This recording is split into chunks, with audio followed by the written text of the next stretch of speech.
De volta para você que estava aqui desde o início. Esse é o segundo bloco do especial Kraftwerk. No primeiro bloco eu fiz aqui uma síntese do que seria as raízes do Kraftwerk desde Stockhausen e John Cage. Conversamos aqui um papo maravilhoso com o Otávio Castro, multi-instrumentista. Cara foda, como eu gosto desse cara, puta que pariu. E agora estou aqui com o meu amigo André Floyd.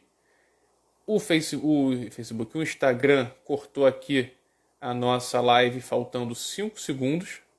Por isso que eu tive que acabar aqui de súbito. Mas já estamos aqui de volta e eu vou colocar novamente o meu amigo André.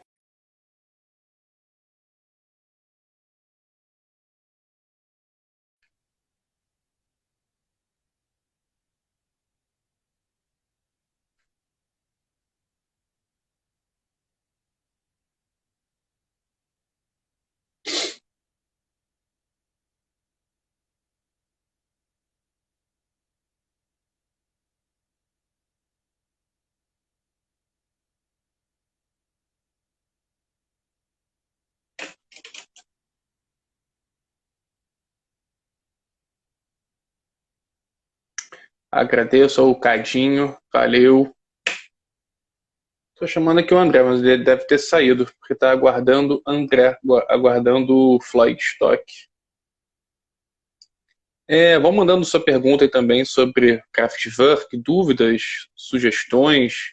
Sei lá, meu disco favorito é esse. E quem quiser depois participar, pode participar. Só chamar, só pedir para chamar aqui que eu coloco uma boa. Chamando aqui mais uma vez o André. Oi. Voltamos. Voltei aí. Voltamos. Tá Vamos ouvindo lá. direito? Tô vendo, tô vendo. Vamos lá. Estávamos Beleza. falando do Ralph and Florian e você falou que eles seriam o Lennon McCartney daquela cena ali. É, foi o que se configurou depois, né? Na verdade, eles estavam preparando o terreno, né? Para depois vir foi aí a Emile Odeon, né? Que viu aquilo ali, porque na verdade, na década de 70, o experimentalismo estava em voga, né? Então, não é que nem hoje, por exemplo. Se você pegar um negócio desse e apresentar para uma gravadora, o cara que põe para fora a chute, né? Sim. E Naquela época era o contrário. Os caras corriam exatamente. atrás disso aí, né?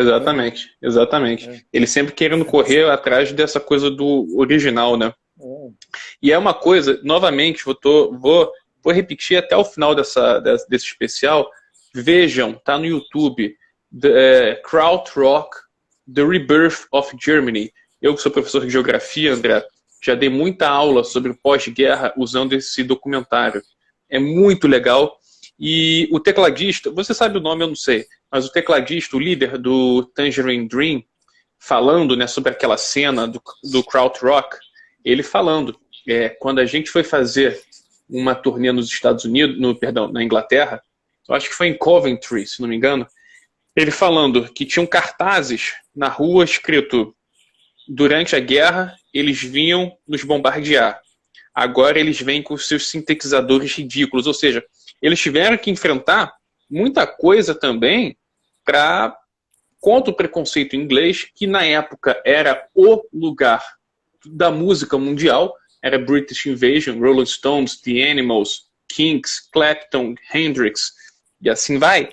Mas a banda dessa cena do Kraut, e talvez eu me arrisco a dizer, a única banda dessa cena Kraut que conseguiu entrar na Inglaterra foi justamente o Kraftwerk. sim, assim, essa coisa do sintetizador que você falou, em relação à Inglaterra versus Alemanha, foi uma coisa que foi muito pesada, porque assim, existe uma necessidade muito grande das pessoas a sustentarem rótulos a todo custo, né? Por exemplo, então quando a Inglaterra, né, praticamente adotou para ela o blues rock, toda aquela influência do blues americano, e sedimentou aquilo na década de 60, início de 70, rock passou a ser aquilo definitivamente, né? E com qual o elemento básico? Guitarra. Sim. Né? Então, quando você vem com uma proposta, com uma proposta estética, com outro instrumento priorizando, né? E de outro país, você cria uma rivalidade. Na verdade, até dentro da própria Inglaterra já começou isso, porque o Emerson Lake and Palmer, ele sofreu isso também, com uma proposta sonora com muito mais teclado do que guitarra. Sim. Né? Porque o Greg Lake ele tocava mais baixo, né? Sim. Às vezes ele pegava a guitarra, mas assim... Muito mais para fazer uma base. Exatamente. Ou um solo, tipo o solo de Tarcos, né? Mas então, quer dizer, ele já sofreu isso, e já tinha isso na Inglaterra. Quanto mais, né, uns 4 caras da Alemanha que lançaram até o slogan na época, música é coisa para engenheiro. Uhum. Né? E um detalhe, não eram 4 caras de Kraftwerk, eram 4 seres. Porque, na época, é muito fácil hoje em dia o DJ chegar lá na festa ou no show, colocar o pendrive no computador e tal. Isso hoje em dia é uma coisa completamente normal. A gente tem que entender que naquela época o Kraftwerk, eles estavam à frente da época. Vê só, se a gente pegar aqui, por exemplo, Computer World, o disco deles. Computer World, no mundo onde não havia internet. Se você pegar The Man Machine, hoje em dia a gente andando com o celular, com o negócio aqui no ouvido e tal, os caras estavam 40 anos à frente. E, nisso tudo, os caras com uma estética, né, daquele construtivismo soviético do ser andrógeno. Eu ia fazer uma chamada hoje, só que o nego ia rir muito de mim, ia me sacanear pelo resto da vida, que eu botei filtro Kraftwerk. Aí eu botava assim no selfie, né? Aparecia eu com aquela roupa vermelha, a gravata preta, batom e com aquela pele bem branquinha. Isso tudo é o pacote completo do Kraftwerk, né?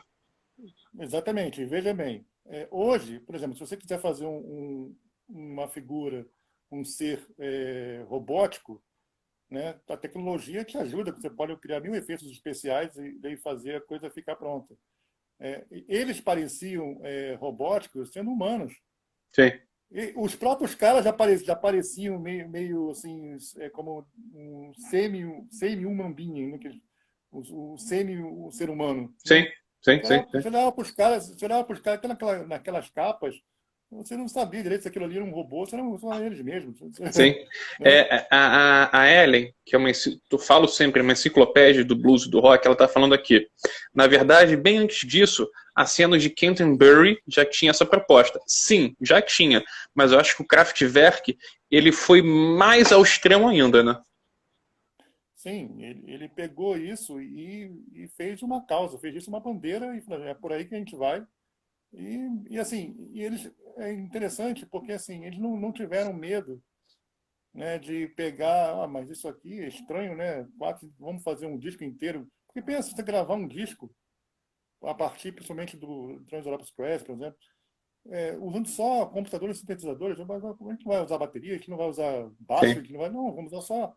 Então, quer dizer, eles pegaram sem medo de fazer isso e fizeram.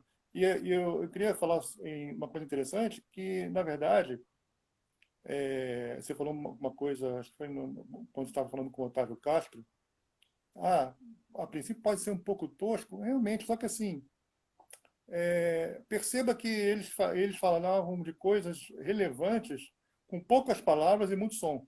Sim. Ou seja, na verdade eram álbuns praticamente conceituais. Com certeza. Você pega, por exemplo, o Autobahn com o tema estrada.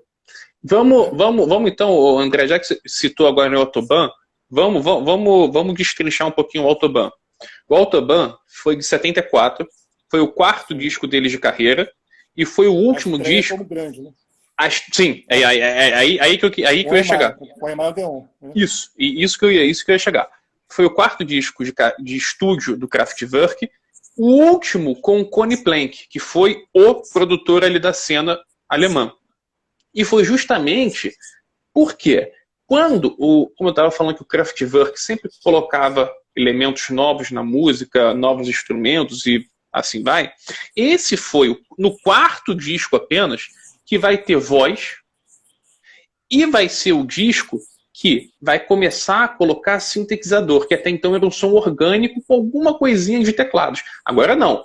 Olha só, André, saiu do terceiro disco, Ralph and Florian, orgânico, instrumental, passou para o quarto disco, Autobahn, em que não apenas vai ter voz, mas como vai ter voz cantado em alemão e em inglês. Isso já é uma diferença filha da puta, porque eles estão mostrando o seguinte, o nosso som não é alemão, o nosso som é pan-europeu. Eles não apenas vão fazer isso tudo do sintetizador, da voz, dos dois idiomas, o que é dificílimo, como vai ser a partir do Autobahn, que simplesmente a primeira música, com 22 minutos, o que é uma coisa assim, rompendo com todas as estruturas musicais, porque você é Floyd maníaco. Pode falar. Talvez isso, essa questão dos 22 minutos também tenha sugerido muito a questão da conexão com o prog, que o pessoal fala, né? Sim. As canções longas. Sim, mas aí eu ia falar justamente isso, porque o Echoes do Pink Floyd são duas partes, uma no começo e outra no fim. Eles já mandam logo na primeira canção 22 minutos, e foi uma coisa que eu nunca tinha percebido, e eu li hoje no artigo que eu estava preparando aqui o roteiro. Bam, bam, bam, it's Autobahn. Bam, bam, bam, it's Autobahn. Isso em 74 é o Kraftwerk indo, regredindo ao pop do Beach Boys, quando eles falavam fã, fã, fã, fã, fã, fã. Isso é muito bacana, porque assim, o Kraftwerk não apenas colocou sintetizador no mesmo disco, como colocou voz, como colocou inglês e alemão, e como eles entraram no pop, que depois, anos mais tarde, seria Tecnopop. E a genialidade meio, vamos dizer assim, meio Hermeto Pascoal de transformar sons do cotidiano em melodias, né? Esse pam, pam, pam, foi na Autobahn, nada mais é do que uma buzina melódica, né? Sim. Pam, pam, pam, né? Sim. E a questão dos idiomas, tem músicas, inclusive, assim, até poliglotas até. Tem, por exemplo, Numbers, eles falam números em vários idiomas. Sim. Né? Sim. Quer dizer, então, eles, com poucas palavras, eles conseguiam mandar uma mensagem, né? Isso, o Autobahn, eles fizeram várias referências, por exemplo, a questão da estrada, dos sons, as ultrapassagens. O que é aquilo ali? Aquilo ali é alta velocidade, né? A questão da alta velocidade, mostrando o contexto do tema, né?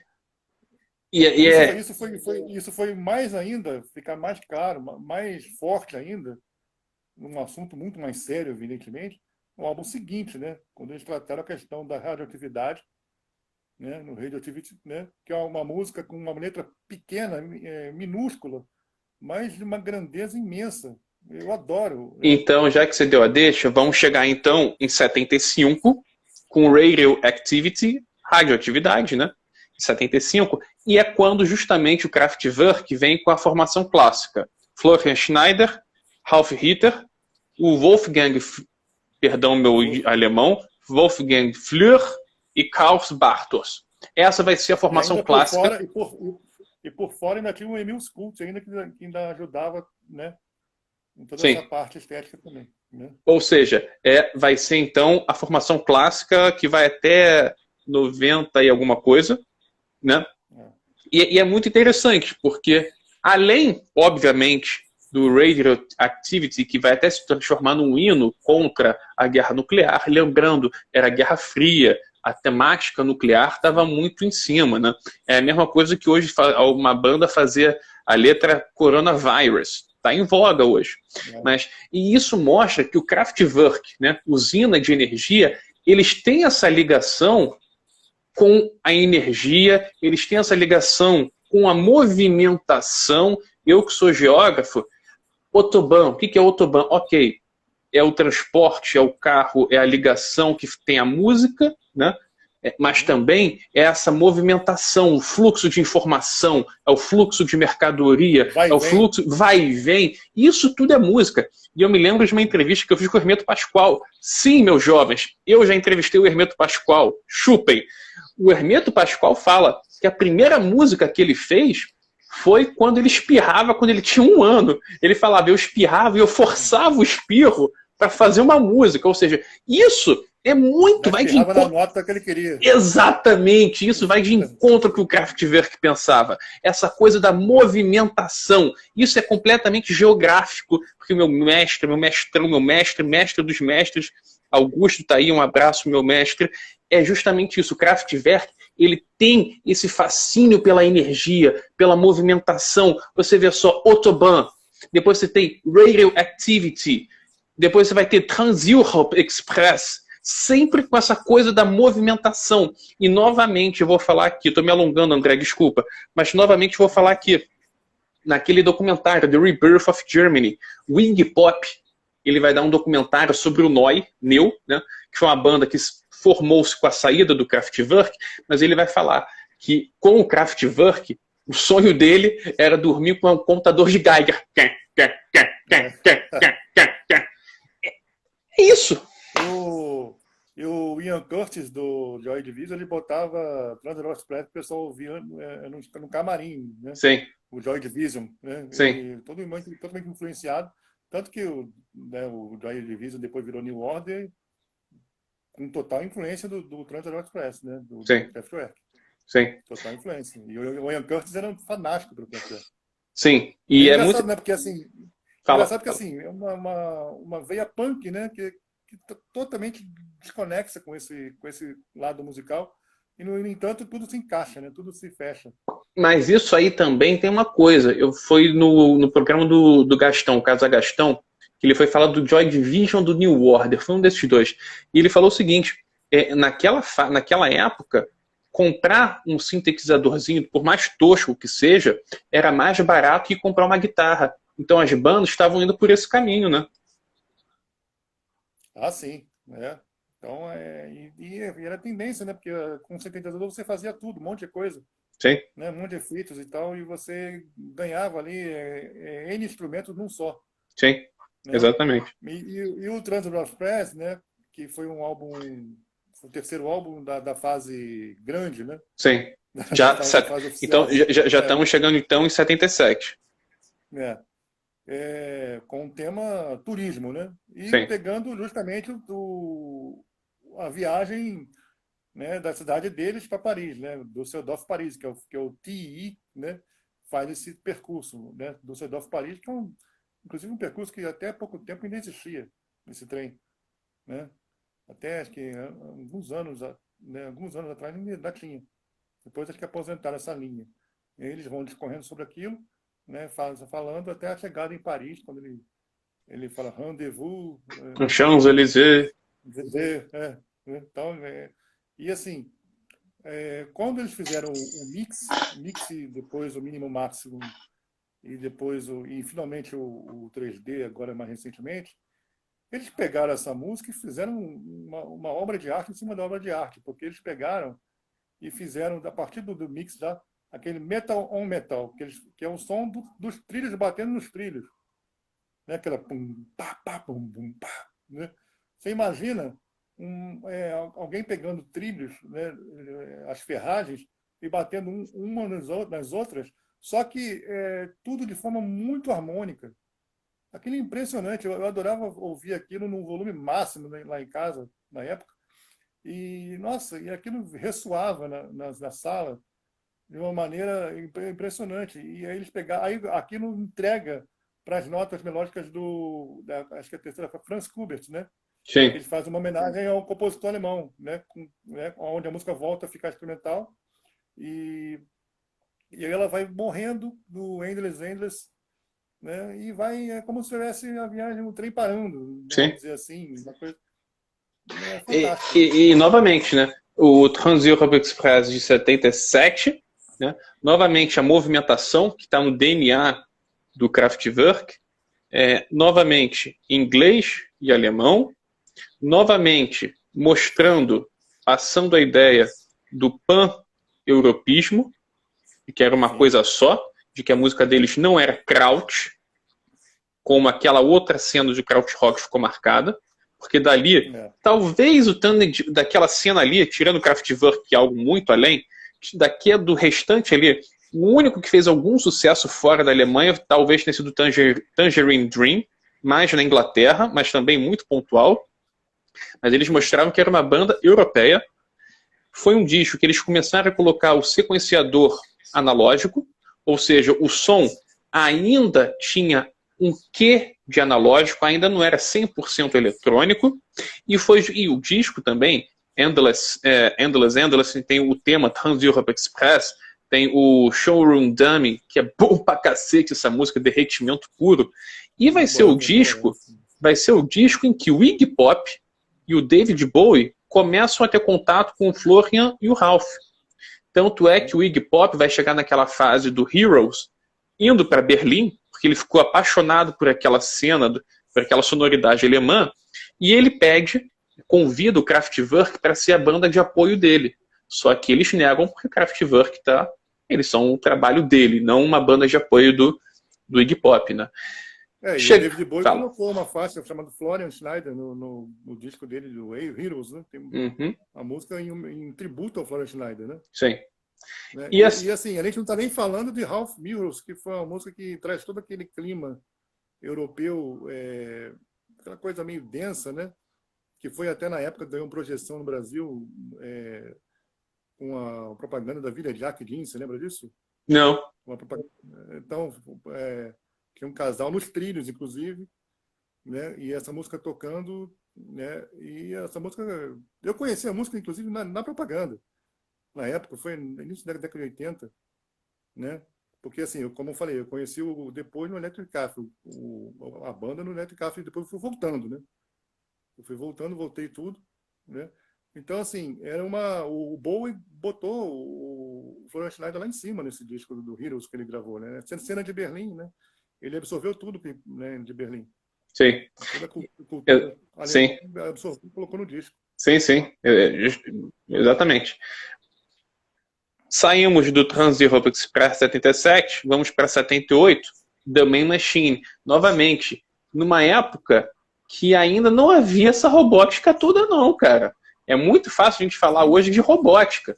A gente está falando de 78, com uma Alemanha dividida, onde ainda...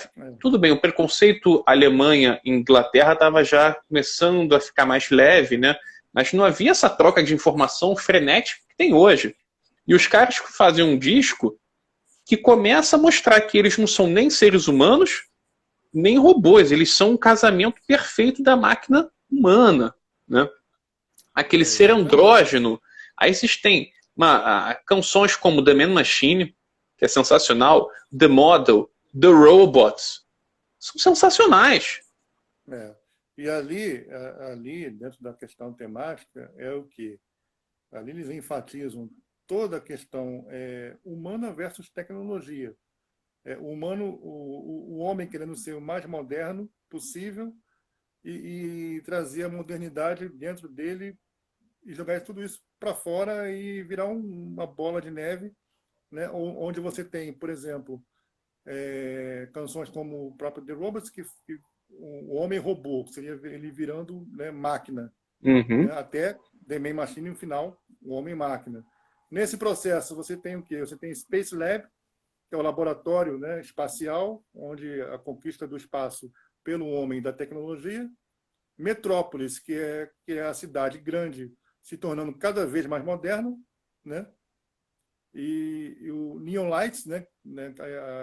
As cidades de luzes, né? Todo iluminado, quer dizer, o urbanismo todo mais moderno, né, para o homem moderno fazendo uso e sendo absorvido pela modernidade, né? E até mesmo a questão do The Model, né? Com aquela que foi a música, talvez, a Another Breaking the Wall do Kraftwerk, né? A The Model, que é a música que tocou muito no rádio na época, música de 3 minutos, né? 3 minutos e meio.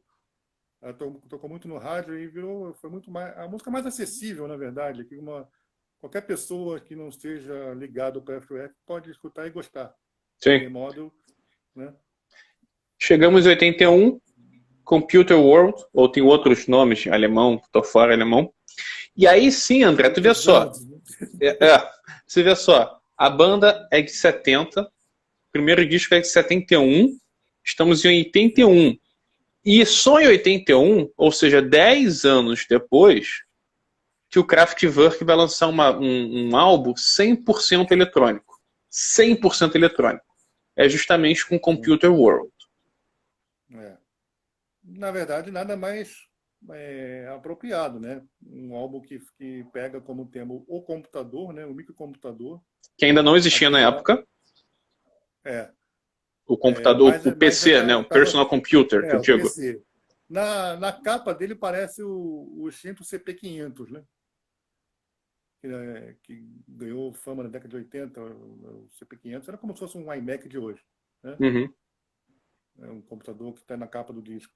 E eles discorrem sobre o tema da computação, né, faixa a faixa, né, mostrando, talvez, né, já que a gente ia para esse caminho e talvez, de repente, fosse absorvido completamente por ele, como estamos hoje. Né? Um homem praticamente escravo da internet. Né? O negócio está chegando aí para ficar. Né? A própria faixa It's More Fun to Compute, né, que é mais do que divertido computar, né? Fala sobre isso, né? Dessa coisa do vício mesmo, talvez, né? Que a gente vai viciar nesse negócio. Ele vai ser tão bom que ele pode te viciar, né? Antes tem home computer, né? Que é o computador de casa, que eles estavam vendo. As pessoas vão ter computadores em casa. Sim. Né? Quer dizer, então, e você vê, como eu falei antes, você vê as letras pequenas, com mensagens enormes. Sim. Né? E o som nem se fala. Estou aqui com o André Floyd, editor da página e do blog Confraria Floyd Stock. O cara é uma enciclopédia de rock progressivo, rock no geral.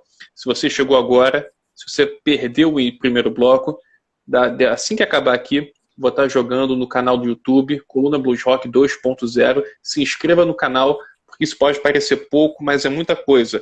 Estamos hoje com 92 inscritos e só vou poder fazer transmissão pelo YouTube, em que a qualidade é melhor, a partir do momento que atingirmos 1000 inscritos. Então, fica aí o convite. E também, se alguém quiser rever, tá lá depois. Chegamos então, André, em 86, e assim como eu, você também chegou ao Kraftwerk com o Electric Café. Para mim, é o melhor disco deles.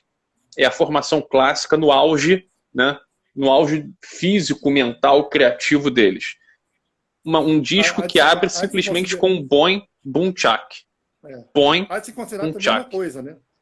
Há de se considerar também uma coisa, né? E o Kraftwerk, eles foram na correnteza da tecnologia, porque, veja bem, um grupo, né, que trabalha com tecnologia musical, né, o tempo, nesse caso, corre a favor deles. Né? Sim. Porque a cada ano que passa tem Sim. mais tecnologia. Sim. Né? Sim. Então, quando chegou em 86, né, o equipamento que é disponível, você pode ver que cada álbum do Kraftwerk tem muito mais elementos eletrônicos do que o anterior. Sim. Por quê? Porque estava mais disponível, mais coisas disponíveis para usar. Né? Então, em 86, a coisa já estava muito boa nesse sentido. Né? Então, eles fizeram um álbum, o Electric Café, né? Um Boing Boom Track, como você falou, e ali nessa Boing Boom Track você já vê um cartão de visita do que vai vir pelo álbum. Né? Música que, nossa, tipo assim, nós fizemos jus à espera de vocês de 5 anos, do Computer World até agora. Agora vocês vão ver o que é música eletrônica. Né? Começa com essa, né? E depois, talvez uma das duas que eu mais gosto desse álbum, que é Tecnopop. Eu também gosto muito. Né? Também gosto muito. 7 minutos que ela vai e volta, trabalha aqui, trabalha ali. E o lado 1 inteiro do disco, do Electric Café, né? É interessante, porque eles falam Music Non-Stop nas 3 músicas. Né? Só a terceira faixa é Music Non-Stop. Porém, sim, a mensagem Music Non-Stop ela é passada nas 3 músicas, na Boing Boom Track, na Tecnopop e na própria Music Non-Stop. Sim. Elas são meio que intercorrelatas. Né? Você vê só, o André, como é interessante, o Benegão, do Planet Hemp, eu respeito demais o Benegão. Ele saca muito, não apenas do que faz com a música dele, mas também. Sim, pra caceta. Mas não apenas a produção deles, mas como eles têm uma base musical muito boa. sempre nos shows do Planet Hemp e nos shows da carreira solo dele, sempre quando ele termina de fazer um solo não, mas uma fala dele assim mais prolongada, ele sempre termina com boing, boom, jack, techno, pop. Isso quer dizer muita coisa, cara. É a base do cara, né? O cara já diz ali, é a assinatura da carreira dele. Vamos botar um pouquinho aqui a galera para falar. Rapidinho, André. Também... Vai, pode falar. Vai. Não, pode falar, vai. Não, que você vira o lado, na época, falando na época do vinil, né? Claro. Você vira o lado, aí você vem com aquela do telefone cal, que aquilo ali foi você pegar todos os efeitos de telefone na época, né? Os toques que você tinha na época de telefone, mais do que hoje, né? Sim. É engraçado que eu, como professor de geografia, eu tento explicar para os meus aluninhos de sexto ano, que são 10, 11 anos, o que era. Eu tento explicar para eles o conceito do que era a telerge. E eles, assim, evidentemente que nunca vão entender. Eu tentando explicar para eles o barulhinho da internet de escada. Sim, e o barulhinho da internet de escada que eu mostro assim para eles no celular, eles não vão conseguir entender. Isso é muito legal. Deixa eu só botar aqui rapidinho. Tem um comentário aqui muito interessante do Zumbuja. Calma aí, perdi. Para mim. É o Renato Zambuja, meu confrade lá da confraria. Ah, tá. Então beleza. Então tá em casa. Para mim, Florian era o cérebro da máquina, o homem de lata, alemão típico, sisudo. E Ralf Ritter, o coração responsável pelos vocais. Mas vamos voltar aqui. Sim. Portanto, Electric Café, para mim, é o melhor disco, né? É o auge da maturidade deles. Você já falou bastante aqui de 91, que é o qual que é o 91? Remix, sim. Depois vai ter, aí sim, que para mim não é o melhor, mas que é um descasso também, que é o Tour de France, que é de 2003. Tour de France Soundtracks. Eles vão pegar a ideia do Tour de France, novamente, movimentação do esporte, a movimentação de se cruzar um país, a movimentação de que vários ciclistas do mundo estão indo se encontrar ali.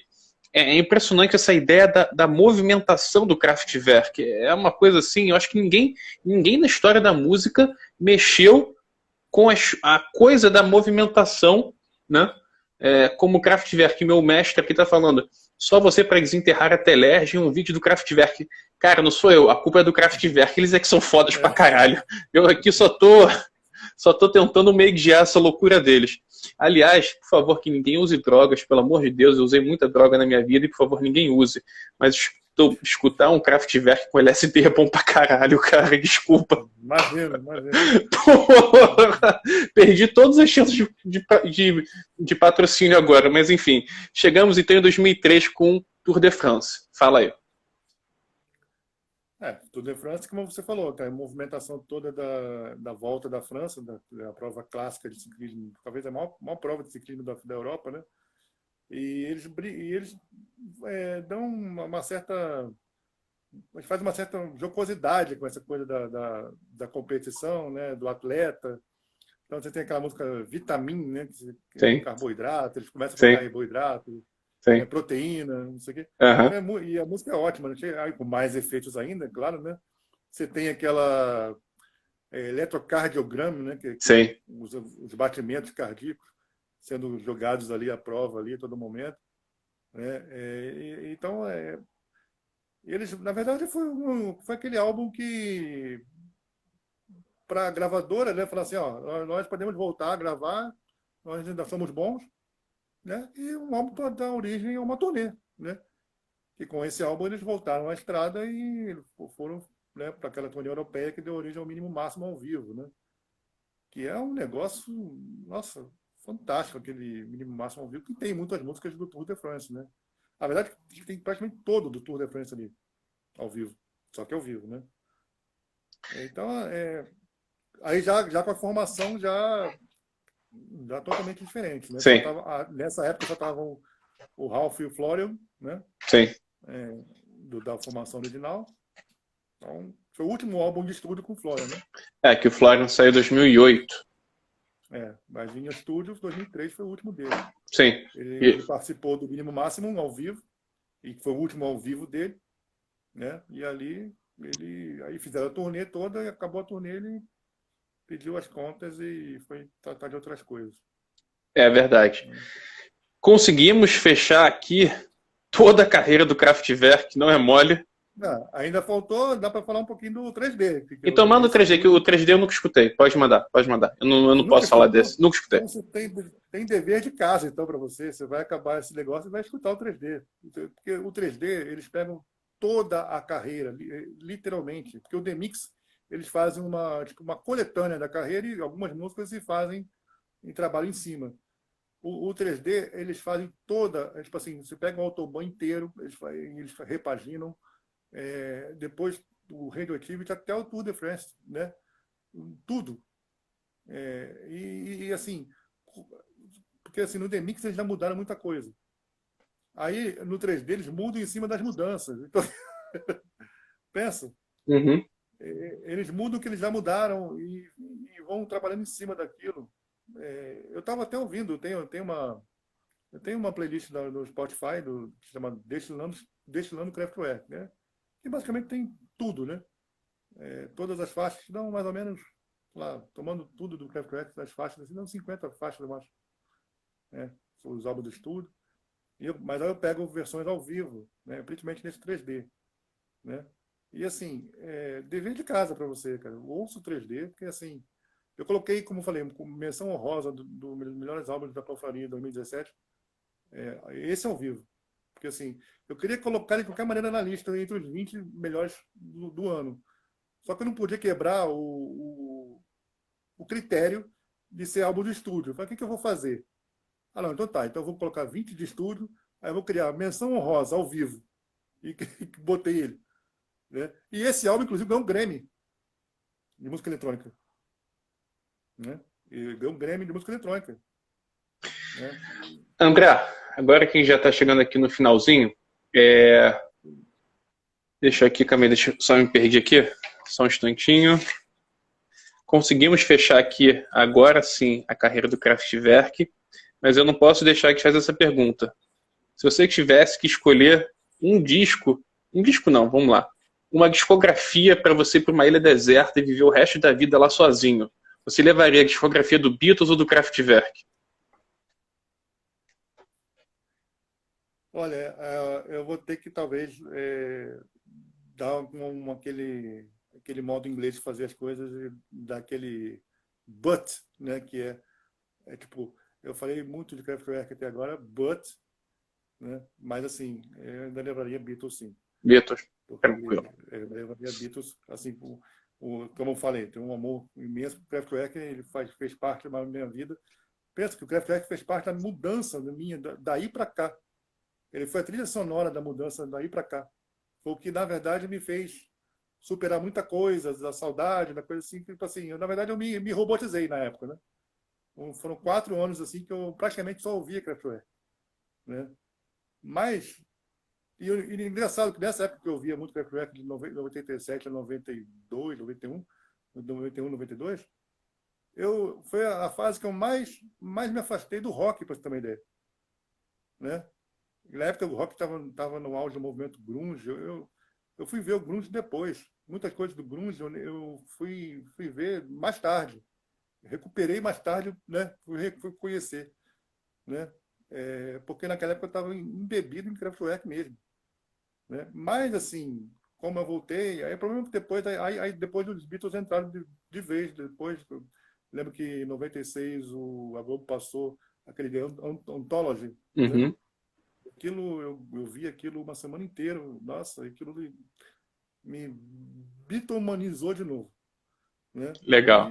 Assim, mas assim, eu nem gosto de fazer essas comparações, porque na verdade, quando você vai perguntar uma coisa de música, qual é a melhor coisa, é o que você está ouvindo na hora, né? Sim. Porque se você ouvir tal coisa ou agora, isso aqui é bom pra caralho, é a melhor coisa que tem. Amanhã você ouve outra coisa muito boa também, você fala, isso aqui é a melhor coisa que tem também. Né? Então, assim, eu não troco. Eu não gostaria que nenhuma dessas bandas acabassem, os seus registros sumissem do mundo. Né? Claro que não. Eu quero ter sempre arquivos de Kraftwerk para ouvir, assim como Beatles também, Pink Floyd, outras coisas mais também.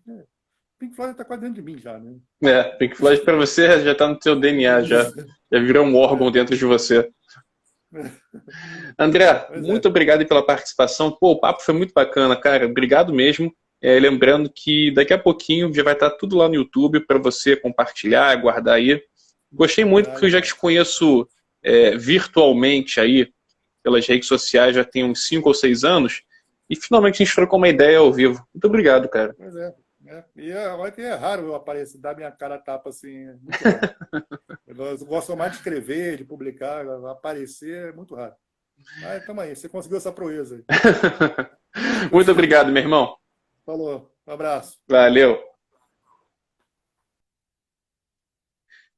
Gente, estamos chegando aqui no final, especial Kraftwerk. Pô, adorei fazer esse especial Kraftwerk, lembrando que no canal do Coluna Blues Rock 2.0 já tem o especial Led Zeppelin, já tem o especial Creedence Clearwater Revival, e hoje já vai estar indo lá com o especial Kraftwerk. Como eu falei aqui, se alguém quiser entrar para falar um pouquinho de Kraftwerk ou alguma coisa para falar seu disco favorito, ou falar por que você gosta de Kraftwerk, a hora é essa, o cálice para sempre. Vou dar aqueles segundinhos para dar o delay.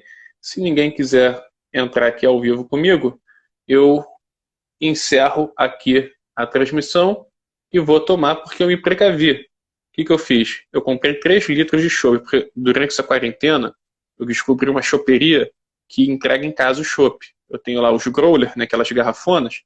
Aí eu comprei para hoje 3 litros de chopp. Já bebi um antes. Eu tenho 2 litros para beber agora. Então, acabando aqui, eu vou escutar o 3D, indicação do meu amigo André, e vou beber 2 litros de chopp. Quem sabe, pego um pouquinho da minha adega do fim do mundo. O que é a adega do fim do mundo? Eu estou fazendo uma adega, esvaziei um armário da cozinha, e obviamente que minha esposa está puta da vida comigo, estou botando só as boas bebidas lá. As artesanais, as garrafas raras. E eu só vou beber essa porra quando o mundo estiver acabando. Ou seja, para eu terminar o mundo bem. Quem sabe eu beba hoje? Porque hoje eu estou feliz. Hoje eu falei de uma banda que eu amo, Kraftwerk, com pessoas que entendem de Kraftwerk, com espectadores que amam Kraftwerk. Ou seja, tudo muito bom.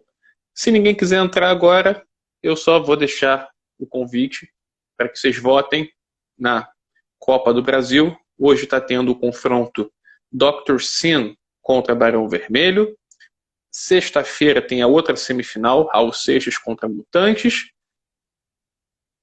Domingo é a final. Quarta-feira que vem já é o programa especial com alguma dessas bandas brasileiras. Qual vai ser, depende de você. Então, galera, eu acho que eu vou me indo aqui, porque minha mulher já reclamou, porque enquanto eu fico sentado aqui, vocês acham que é fácil ficar falando durante 2 horas? Para quem é professor já sabe que não é, mas enfim, ficar sentado aqui com a postura ruim, curvo, tendo que olhar para essa porra dessa câmera, se ninguém vai fazer nenhuma consideração final, eu agradeço a todos e encerro aqui. Valeu, um beijo no coração, que fiquem com Deus, protejam-se, e é isso.